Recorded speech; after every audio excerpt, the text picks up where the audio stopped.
Ahí estamos grabando. Bueno, entonces, como el otro elemento que hay que diseñar, una vez que se tiene el trazado en altimetría y en planimetría, si bien todo esto se hace, si bien nosotros lo separamos de como temas, en realidad esto es un proceso que se hace prácticamente en forma simultánea, tanto el trazado horizontal como el trazado vertical. O sea, tanto la altimetría como la planimetría se van construyendo, se van haciendo en forma simultánea, porque muchas veces una condiciona a la otra y entonces hay necesidad de realizar una concordancia entre los dos diseños, entre las formas, tanto en horizontal como en vertical. Y el otro elemento a diseñar es lo que se denomina la sección transversal, que ustedes ya vieron, alguna, digamos, por lo menos la forma que tiene el camino en un corte transversal, ¿sí? Cuando se lo corta con un plano perpendicular, vertical, perpendicular al eje, se obtiene una sección típica que puede repetirse a lo largo de todo el proyecto o a lo largo de algunos tramos del proyecto. Lo que hay que intentar es que esa sección típica no se modifique demasiado a lo largo del proyecto y que los cambios en todo caso no sean bruscos, sino que sean graduales y que se pueda hacer transiciones entre un tipo de diseño de sección transversal adoptado y otro tipo, si ese es el caso. Entonces,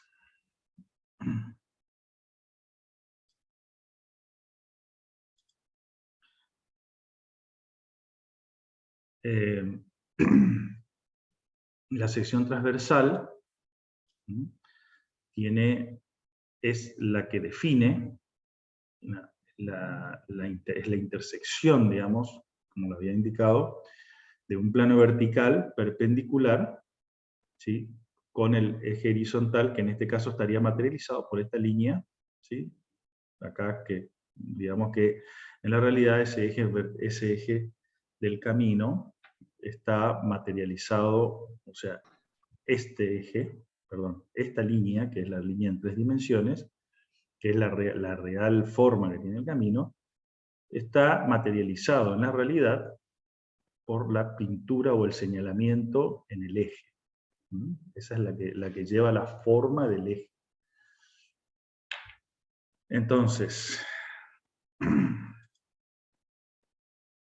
si yo corto esto, que es este volumen, esta es una sección del camino cualquiera, a modo de ejemplo, si yo la corto con un plano vertical, se obtiene una sección, ¿sí?, o la forma que va a tener ese camino en todas, digamos, en cada parte, en cada sección, o en cada sector, o en cada tramo. Esto se repite, por eso se llama secciones típicas, porque esto se va repitiendo a lo largo de toda la longitud del eje, ¿sí?, si uno sigue el eje y corta en diferentes lugares, va obteniendo secciones transversales idénticas o similares, ninguna es igual a otra, porque en este tipo de construcciones las medidas obviamente se pueden cerrar al centímetro, pero no puedes cerrarla al milímetro, entonces las medidas son aproximadamente iguales a lo largo de todo un sector o un trayecto. Entonces, esa sección transversal, como ya vieron al principio de la materia, está comprendida por lo que se llama el ancho de coronamiento, que es exactamente lo que comprende el borde de la banquina, el borde externo de la banquina, al borde externo de la otra banquina, y el ancho de carriles o el ancho de calzadas. En los taludes, ¿sí?, conformados por estos planos inclinados, donde se da la conformidad generalmente con el suelo, con el material de construcción suelo. En este caso, estamos viendo una típica sección transversal en un terreno llano, ¿sí?, un terreno aproximadamente plano, donde se desarrolla en terraplén. Por eso esto se ve como digamos, un cúmulo de suelo por encima del terreno natural, que es este. Esto es lo que nosotros siempre decimos, se llama base de asiento, que es donde se apoya todo el terraplén, Y esta forma tiene que llevar ciertos criterios de diseño, que es lo que vamos a ver ahora. Después, dentro de la sección transversal, se encuentra lo que se desarrolla más sobre estos costados, así que son las contrabanquinas o las cunetas, que acá no se ven, pero que ya vamos a ver en otras secciones, y contrataludes. En el caso de la sección de abajo, ahí estamos mostrando las diferentes partes que componen. Entonces la base de asiento, el terraplén, que es suelo compactado, con compactación especial. Este suelo puede ser extraído de cunetas laterales o de yacimientos, o producto de el corte que se da en sectores que están por encima de la rasante proyectada y rellenando sectores donde estoy por debajo del terreno natural, donde estoy por debajo de la rasante proyectada. Entonces, este caso que se ve acá en este ejemplo es un ejemplo típico cuando estoy atravesando en un terreno, como en este caso montañoso, estoy atravesando una zona baja. Entonces, esto que se ve acá en la imagen correspondería a cualquiera de estos sectores huecos, donde la rasante atraviesa un valle o una zona baja, ¿sí? Y generalmente, aquí no se ve, pero aquí deberá probablemente tenerse en cuenta una obra de arte o una obra de drenaje. Entonces, en el caso de una sección transversal diseñada en un terreno ondulado o montañoso, muchas veces esa sección en parte se desarrolla cortando parte del terreno que está por encima de la rasante proyectada, y el otro se desarrolla rellenando parte de la pendiente que conforma, en este caso, por ejemplo, una falda montañosa, ¿no? de una montaña, un cerro. Entonces, a veces parte se extrae de acá y se vuelca acá, o parte se extrae de algún sector, de otro sector de la obra, y se vuelca acá, y se van conformando zonas de relleno y zonas de extracción o zonas de corte se llaman, para poder conformar finalmente la sección típica transversal. En el caso de los terrenos montañosos, todavía las secciones transversales, obviamente las típicas, uno puede tomar una forma como esta, decir, bueno, esta es la forma que va a tomar la sección, pero sabe que depende del terreno natural, es el terraplén o el relleno o la forma de esto, ¿sí? Que no se va a repetir a lo largo de todo, prácticamente de cada metro, porque cada metro esa forma cambia un poco, tanto en este sentido como en el otro sentido longitudinal al eje. Entonces, cuando se habla de secciones típicas, se dice, bueno, esto es lo que voy a construir, lo que voy a diseñar en forma general, ¿sí? Que se va a repetir a lo largo de tal tramo a tal tramo. Ya vamos a ver algunos planos después, cómo están armados, cuando veamos la parte práctica. Y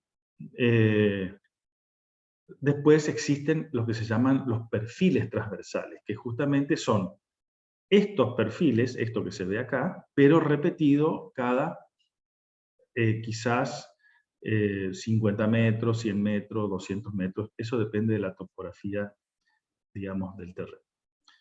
Lo otro que conforma la sección transversal es la calzada propiamente dicha, acá está indicada en los dos casos, o sea, la superficie de rodamiento, los taludes, ¿sí? Estos taludes tienen que cumplir dos condiciones. Primero, la condición de equilibrio del suelo, del material suelo, o sea, cuánto puede, digamos, aguantarse en equilibrio un talud, con qué inclinación, eso va a depender del ángulo de fricción interna del suelo, va a depender de la cohesión del suelo, ¿sí? O sea, de las características físicas del material. Y por otro lado, y todavía más importante, tiene que cumplir una condición de seguridad.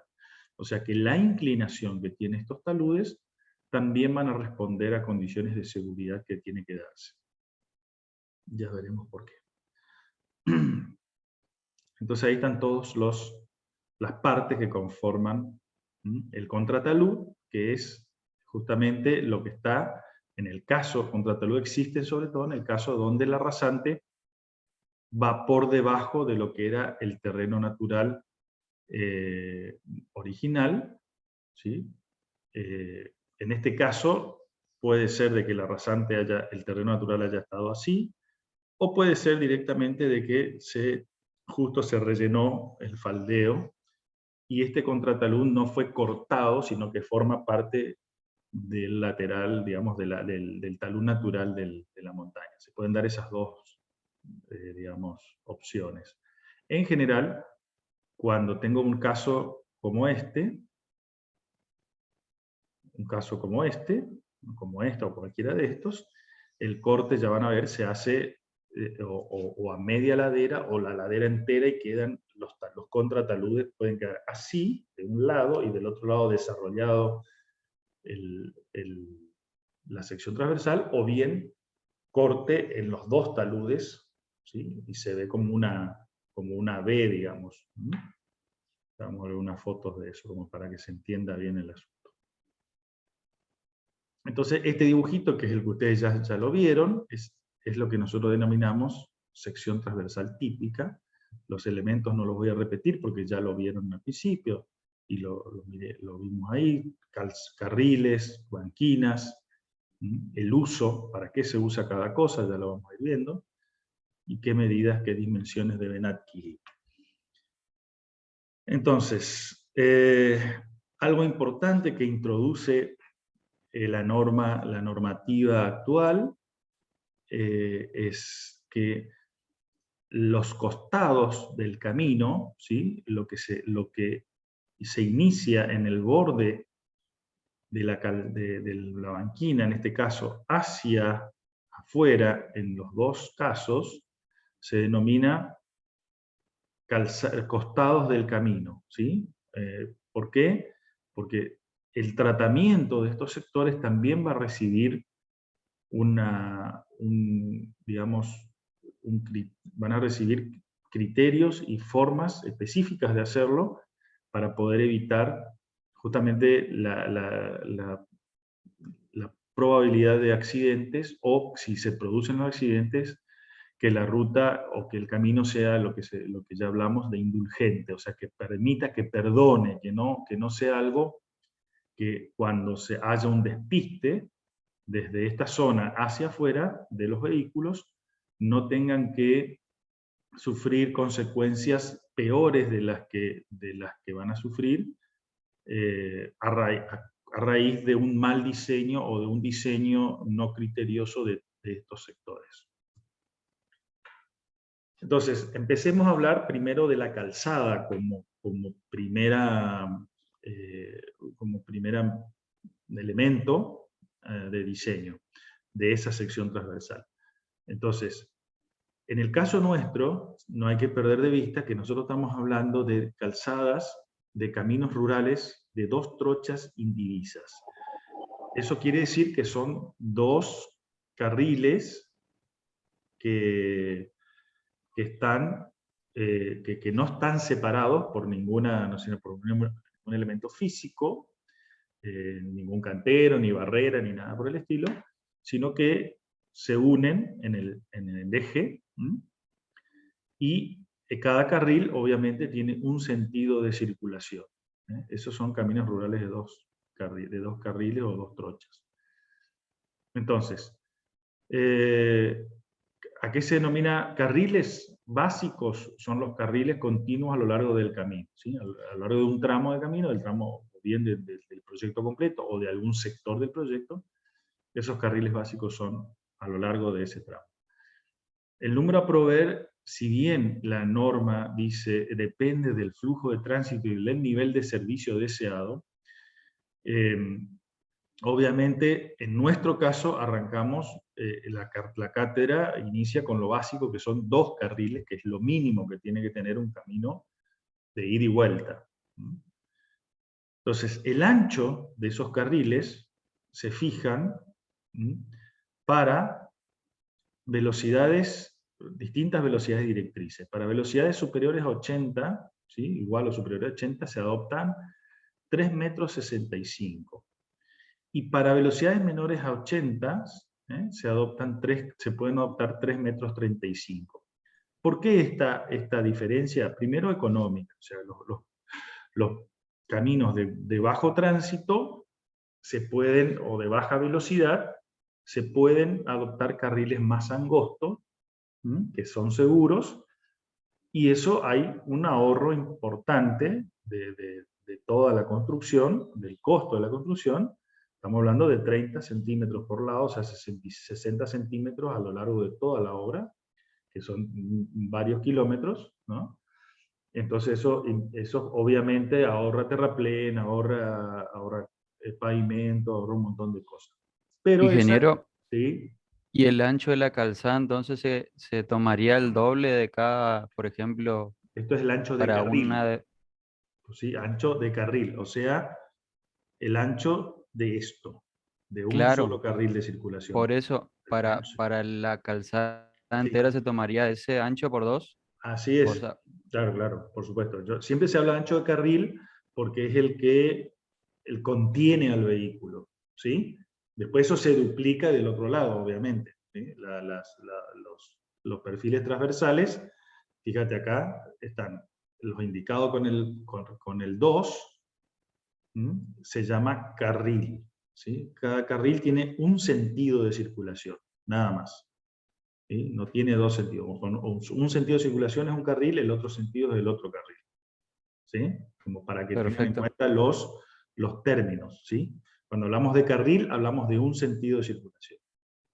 Cuando hablamos de calzada, son los dos sentidos de circulación, los dos carriles completos. Entonces, en ese caso, cuando se habla ancho de calzada para velocidades mayores a 80, son de 7,30, ¿sí? 7 metros 30 centímetros. Y en el caso de velocidades inferiores a 80, de 6 metros 70, el ancho de calzada completo. Siempre los carriles se hacen del mismo ancho en los dos sentidos. No se hacen distintos anchos, salvo en los sectores de curva donde se tienen que construir sobre ancho por el tema de la deriva de los vehículos pesados sobre todo. ¿De dónde surge estos anchos? O sea, no son caprichosos. Esto resulta en principio, un poco prueba y error. Nace de que el ancho de los vehículos, los anchos típicos de los vehículos, vienen de la época de los carruajes, ¿sí? Se fue transfiriendo esa medida, que tenía que, obviamente es una medida que obedece a la ergonomía, o sea, a la medida que tiene el ser humano en forma estandarizada, y entonces los vehículos también tienen que poder alojar, en este caso, 2 personas, ¿sí? Más todo el equipamiento, más los espacios necesarios para la comodidad del habitáculo, y eso hace que tenga un ancho, que se muevan dentro de un determinado rango de anchos, los vehículos livianos y los vehículos pesados, ¿sí? Esos anchos, esos vehículos también tienen un ancho de trocha, o sea, donde apoyan las ruedas. Entonces, la circulación por un carril que no es lineal, sino que tiene una cierta deriva, se llama, ¿sí? Que es imperceptible a veces para el que va manejando, pero que nunca es exactamente recta, hizo que estadísticamente se comprobara que estos anchos respondían a condiciones de seguridad adecuadas, ¿sí? Para estos anchos de vehículos. ¿Qué pasa? Si el carril se hace más pequeño, más angosto, obviamente se restringe cada vez más la posibilidad de moverse, y entonces obliga a como hay una sensación de inseguridad por el ancho de carril, obliga a la baja de velocidad. Por eso es que para bajas velocidades no es necesario poner carriles tan anchos, porque con carriles de 3,35 y anchos totales 6,70 es suficiente la separación que existe entre vehículos, y la separación al borde de la calzada para sentirse seguro, digamos, ¿no? Y por otro lado, cuando aumenta la velocidad hay que aumentar el ancho del carril y por ende el ancho de la calzada, pero hasta un cierto ancho, porque se demostró estadísticamente que a partir de ciertos anchos hay una tendencia al conductor a creer que hay un tercer carril no señalizado, no indicado, o un segundo carril, por decirlo, en cada sentido.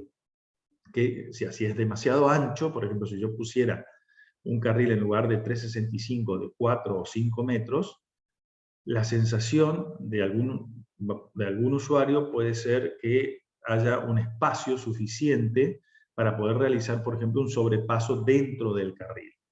Y eso es altamente peligroso, o sea, transforma a una ruta de un carril muy ancho, que puede suponer uno que es muy cómoda, la transforma en una ruta de 3 carriles chicos, pequeños, porque cuando se encuentren 3 vehículos, 2 en un sentido y uno en el otro, los anchos de carriles disponibles son muy inferiores a 3,65 o 3,35.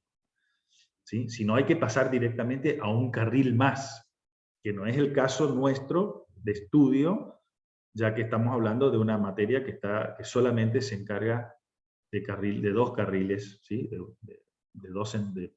un carril por sentido. Después hay otras materias, como el caso de la especial o las estructuras más especializadas para mayores volúmenes de tránsito y velocidades, como son las autovías o autopistas. O multicarriles, o sea, aunque no estén separadas, pueden tener varios carriles. Eso ya es otra historia, no es parte de nuestra materia. Entonces, esa es la razón por la cual, a partir de estas investigaciones, y de que un poco es a prueba y error, se determinó cuáles eran los anchos compatibles con condiciones de seguridad. La forma que puede tener ese perfil de la calzada puede ser lo que se denomina diedro, o sea, como una carpa, ¿sí? Con una pendiente única transversal de cada carril hacia afuera, que tiene como único objetivo, poder lograr el drenaje adecuado del agua superficial. Entonces,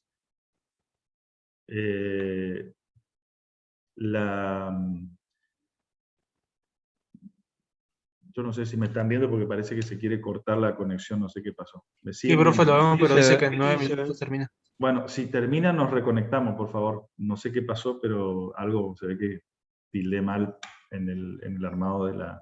Nos reconectamos de vuelta. Ok. Entonces, el diedro puede ser endiedro, puede ser quebrado, o sea, esta línea puede tener un cierto quiebre para que esto funcione como una especie de cordón cuneta, ¿sí? O sea, donde mejora la calidad del drenaje longitudinal. O puede ser curvo. Este tipo de perfil o de forma casi ya no se construye, y mucho menos cuando se trata de calzadas de concreto asfáltico. Sí se usaba mucho en una época en el hormigón, que era más fácil darle esta forma, obviamente, y hoy por hoy el hormigón casi en todos los casos o se hace en esta forma o se hace en esta forma. ¿Y qué dice la norma respecto a esa pendiente? Dice, para los distintos tipos de materiales, como las rugosidades son diferentes, entonces por la condición hidráulica de drenaje de esta calzada, o sea, la posibilidad de que el agua salga hacia afuera, tiene sus dificultades a partir de la rugosidad que es presente la superficie o el tipo de superficie. Entonces, acuérdense del coeficiente de Manning. Entonces, para hormigón, concreto asfáltico o carpetas del tipo bituminosa, tipo macadam, o tratamientos bituminosos tipo doble o simple, que son más rugosos, o tratamientos simple, etc., tienen diferentes pendientes. Las más comunes en los tipos de estructuras que nosotros construimos, de pavimentos, hormigón o concreto asfáltico, es el 2%. O sea que esto tiene un 2% de caída. ¿Está? Y esto, o sea, perdón, cada 100 centímetros caen 2. ¿Sí? Esa es la relación. Y en el caso fíjense, de superficies más rugosas, por el tipo de pavimento o el tipo de superficie rodante, incrementa un poco esa pendiente a raíz del incremento de la rugosidad de mar. O sea, la rugosidad que hace que el agua escurra más o menos rápido. Esto es un libro muy viejo, pero esta es la norma básica o de dónde sale el tema de los anchos, y acá pueden ver cómo se consideró en el caso de un vehículo, de vehículos livianos. Fíjense la figurita del vehículo, es una figura de un auto muy viejo, pero que son totalmente válidas. Con un autito nuevo es exactamente igual, donde se indica el ancho de trocha, el ancho desde el centro de la rueda hasta el borde, ¿sí? Y la separación entre vehículos. Esto es estadístico, no es exactamente así, sino que el auto se mueve hacia los costados cuando va hacia adelante, va haciendo un recorrido un poco aleatorio, ¿sí? Manteniéndose dentro de ciertos parámetros, y esos parámetros son estas medidas que están acá. ¿Sí? Se mantiene aproximadamente a 0,89, aproximadamente a 0,97, y eso genera que un carril de 6,70 metros, la circulación se dé aproximadamente de esta manera, con vehículos livianos. En un carril de 7,30, obviamente, la separación es superior, entonces el borde aparece más lejos, y por lo tanto el conductor puede ver el borde, entonces se siente más seguro, y a su vez hay una mayor separación entre vehículos en distintos sentidos de circulación, lo cual también genera una mayor sensación de seguridad. El problema es que cuando esto se transforma en algo muy ancho, un tercer vehículo que pueda venir en una de las dos direcciones intenta pasar por este hueco, ¿sí? Y quizás pueda pasar. Si este se corre para allá, si este se corre para allá, el tipo pasa. Pero obviamente esa maniobra es altamente peligrosa, ya que un tercer vehículo puesto acá en el medio, teniendo en cuenta el ancho de la trocha considerado, 1,49 m ancho de trocha de un auto, digamos que la separación entre los vehículos laterales sería muy, muy pequeña, y este se obligaría a ir caminando por el borde, prácticamente lo mismo que este. Entonces, todo el sistema se transforma en algo inseguro. Uno quiere hacerlo más seguro, creyendo que porque hace más ancho es más seguro, y llega un momento en que ese mayor ancho termina siendo perjudicial para la seguridad. La misma norma también establece la situación cuando se cruzan un camión y un auto. En los dos casos, para 6,70 y para 7,30, ustedes pueden ver la separación interna y la separación al borde. Siempre cuando ustedes ahora nos escuchen hablar de pavimentos, de diseño de pavimento, van a ver que nosotros decimos que la peor sección, donde el mayor esfuerzo, donde está aplicada la carga de un pavimento, es en este sector. No en el borde, no en el centro, no en el eje, sino en esta sección y en esta sección del pavimento. ¿Por qué? Porque ahí están apoyadas las ruedas, que aproximadamente están entre 60 y 70 centímetros en el caso de una calzada 6,70, y en el caso de una calzada 7,30 un poco más.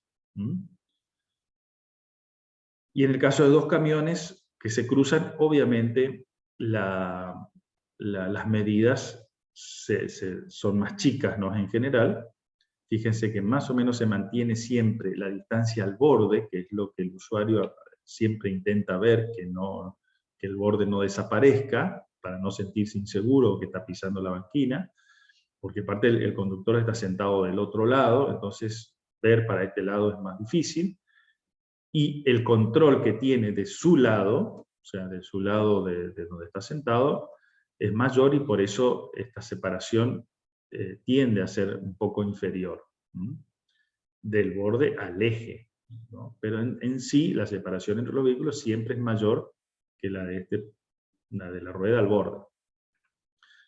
Entonces acá se ve obviamente cómo cuando uno espera circulaciones de este tipo, o sea, con este tipo de vehículos, lo mejor es, obviamente, ir a calzadas un poco más anchas. Por eso la importancia también de definir no solo el volumen de los vehículos, sino qué tipo de vehículos van a usar la vía o la ruta, ¿sí?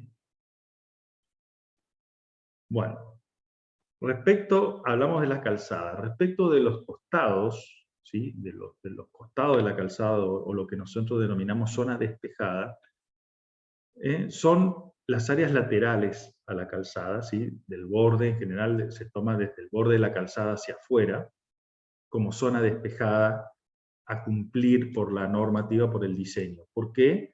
Porque estas zonas despejadas, son las necesarias para que en el caso de una salida de carril, ¿sí? De un desvío del carril, el vehículo tenga la chance o bien de retomar el carril o bien de detener su marcha sin generar un accidente grave. Entonces, ese costado, medido al borde de la calzada, abarca hasta el límite de la zona de caminos, ¿sí? Hasta el límite de la zona de caminos, en este caso está acá. Acá está tomado un carril, un ejemplo con 2 carriles, pero este eje que hoy está puesto acá es válido considerando que esta es la calzada y este sería el límite de la zona de camino de un lado y este el del otro.